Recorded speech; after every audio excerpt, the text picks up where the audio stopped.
Hello and welcome back to Catherine's Couch. This week, we're going to be talking about what to do when you don't know what to do. Looking for something more fulfilling, when you want to speak but you don't feel like you have anything to say, I'm going to help you. First, I want to say happy Pride. I also want to thank you. I appreciate you spending your time with me on my couch. I want to give you grace and ask you to do the same. Give yourself grace for everything that you have done to get you to this current place, all of the work you've put in, all the effort, all the time. Life is a journey, and that journey has ups and downs. And I think so often we attribute success in life to manipulating what journeys look like, and we aren't able to do that.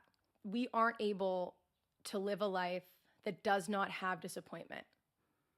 There's a yin and yang to life, and in order to fully be able to feel happiness, you have to fully feel its absence. In order to coast down a hill, you have to dig in deep, go through the grit of climbing it. That is a natural order of life that we can't manipulate. And I think often when we find ourselves in a period of time, either when we know we have to dig deep, or I think actually more often when we've reached the top of the climb and we're going downhill and we don't need to spend the effort we have so become accustomed to, we fear that something's wrong. And nothing's wrong. That is part of life. And I think success in life is defined so differently by everybody, but in my personal opinion, a life of success is a life that is so fully lived. There will be different times in your life where you will reach different homeostasis. What I mean to say is, in order to climb a big hill, you really have to dig deep. You have to give it your all. We have to put all of your effort and your energy into climbing. It's big enough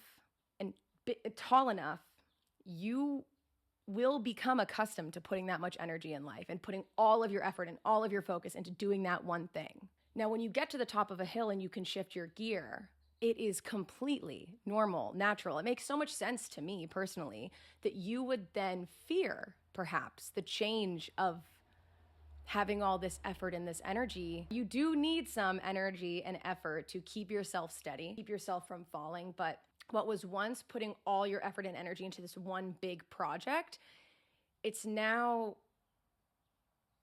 looking for its new form. And that interim, I've found, is where most commonly we feel lost, in between the hills and valleys of life, when we're really getting a grip on the next chapter. I feel this often happens when people get married and they plan a wedding, because a wedding in itself is a giant creative effort. Coordinating all of the things that go into a wedding takes a lot of time and effort. And so once a wedding has happened, the event has passed, it makes sense that similar to creating an artistic project that you put into the world, there would be the dip of changing gear and the fear. And I just want you to know that is normal. And that's not a signal that something's wrong. That's just your body readjusting.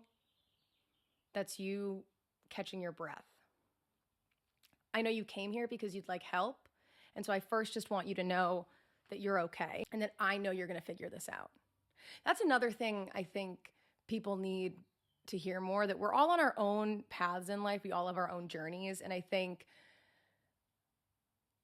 although our journeys may look similar at different points in time, like if you're in school with somebody or going through getting married at the same time, as similar as we may look to other people, we are all different. And everybody has been given what they can handle. And while it can be useful to ask somebody for their point of view, if someone is not directly asking you for like your advice, most of the time we just want to be witnessed. Most of the time we just share to people that we love because we want to know that we're loved even when we don't know where we're going. Even though our body, our brain, our soul does, we don't know. That's a vulnerable place to be. And I think more often friends benefit, or people in your life benefit, from being seen and validated. And I know it's uncomfortable to have somebody you love be in pain. And I know it's natural to want to absolve that, but I urge you, if you have seen this video or someone has sent this to you, the best thing you can do for somebody is remind them that they are capable of handling anything life throws at them. Now, if you've come here and looking for direction, I have something that may help.